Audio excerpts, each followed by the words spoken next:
Okay, it's another Furry Friday, and TMS continues to go to the dogs today. Here with the answer to all of your pet problems is Dr. Cliff with another edition of Cliff's Notes. Cliff, good morning. And, good morning. First of all, give us an update. Yeah, right little Lana was supposed to be on air 3 weeks ago when I came with Lenny. Lana was also adopted or rescued from a Callowit, but that morning she had emergency surgery at my clinic, so she was a little bit under the influence of narcotics, so we thought it was not best that she come on TV, but now she's doing great. And enjoying the buttons on Carolyn's Enjoying the buttons. I should warn you, she has become a permanent resident of the Redford household. Oh, we have fallen in love with her. Yes, we've fallen in love with her. Yeah, we call her our little popcorn or our little poppy. Oh. Okay, we do have dogs here, but we're going to start this morning with the cats. Before we get to viewer questions, I know, Cliff, you wanted to address Quebec's recent decision to ban cosmetic surgery for pets. That leaves Ontario now as the only province that permits cat declawing? Yeah, I'm so embarrassed that our province is still allowing this. So the ban stops declawing for cats, tail docking, ear cropping, and even debarking. Some veterinarians in Ontario still debark dogs where they surgically remove the vocal cords. But as far as declawing, like, this is a barbaric surgery. There's no other way to describe it. It is not necessary, and the OVMA, Ontario Vet Medical Association, does not support declawing. The CVMA does not support declawing.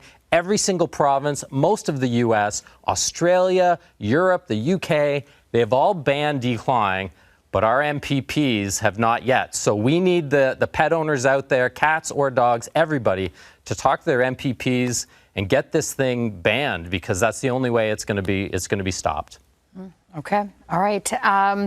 Let's go to our questions from viewers. Our first one is from Linda from Markham, Ontario, and she asks, here's the question too. Do you want to read it?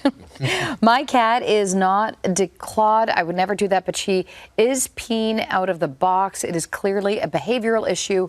What can be done? Yeah, great question. And I would first say, don't assume it's not a behavioral issue.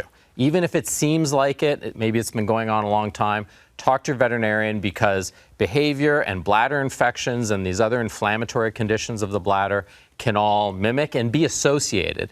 But if it is behavioral, make sure you have one more litter box than the number of cats that you have. If you have 2 cats, you need 3 litter boxes. No one likes to fight over the bathroom. Cats are no different. And then also the placement of the litter box is important. Keep it clean. And then there are some very simple over-the-counter stuff you can get at the pet supply store to reduce anxiety, to reduce stress, to help keep those cats using the litter box. And if none of that works, call your veterinarian. All right. Up next is Sammy from Pickering, Ontario, who asks, I understand that cats and dogs can become diabetic, but Dr. Cliff, why is it curable in cats but not dogs? Yeah, great question, and we're actually having this conversation at my clinic. So cats, let's say dogs, when they become diabetic, the pancreas is no longer producing insulin and will never produce insulin 99.9% of the time. So they always need insulin injections. But cats, their pancreas is still producing insulin. It's just that their body is not listening to it for a while. They're non-responsive. So we can use diet, and we can use monitoring sugar levels, and then giving a slow-acting human insulin. Obviously, talk to your veterinarian. And eventually, those receptors reawaken and stop giving the silent treatment to the insulin, and the cat can become cured. They still need to be on a special diet. They need to be monitored, but we can actually cure cats now of diabetes. Oh, okay. Yeah. That's great. Okay. Our next question comes from Kate in Peterborough, Ontario. Why is my pet bunny peeing brown? Oh, wow. Okay, so it could just be that the bunny is dehydrated.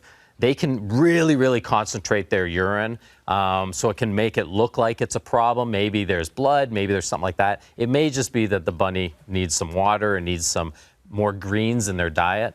But bunny rabbits, like cats, like dogs, like people, can develop kidney stones, can develop bladder stones or urinary infections. So if it happens, you need to speak to your veterinarian, bring in a urine sample. How do you get a bunny to pee in a cup? It's a little bit tough, but there's tricks because it may be an indication of a serious health problem. Okay. All right, going to go to Calgary next. This is from Lola, who asks, my senior dog all of a sudden developed a head tilt. Does he have an ear infection, do you think? Yeah, that's a great question. So I'm going to say probably not. This is probably not an ear infection. If they're just tilting their head and shaking their head for a second, then they're fine. Then it is likely an ear infection, and go see your veterinarian. But also go see your veterinarian anyways, because it may be a problem with the vestibular nerve, which is when everyone thinks of vertigo, vertigo is the vestibular system. It kind of controls balance? It's your balance, exactly. So older dogs get this condition called, and it's a tongue twister, canine geriatric idiopathic vestibular syndrome. Idiopathic means we don't really know. It's kind of like from the word idiot or lack of knowledge. We don't really know why they get this, but it's this weird inflammatory condition of the inner ear. And all of a sudden their world does this, and the dog kind of sits there, and the eyes will twitch because they got this thing called a nystagmus, and it almost looks like they're having a stroke, and it's incredibly terrifying. And dogs can get strokes, but they'll come into my clinic and I'll say, okay, the good news is your dog doesn't have a stroke. The bad news is he has this condition. However, within a week or two, it will go away. Here's some medication to help. But it's not always an ear infection. It may be this vestibular syndrome. Okay. All right. Yeah. Someone's teething over here. Yes, yes. I know I've lost buttons and the whole bit, so I got to ask my veterinarian how to stop that. I can't seem to figure it out. Why do puppies chew? Why do puppies chew? Because it feels good. Yeah. There you go. All right, if you've got a question for Dr. Cliff, you can send him a DM on Instagram, Dr. Cliff Worldwide Vet. Cliff, thanks as always. Have a great weekend. Thank you.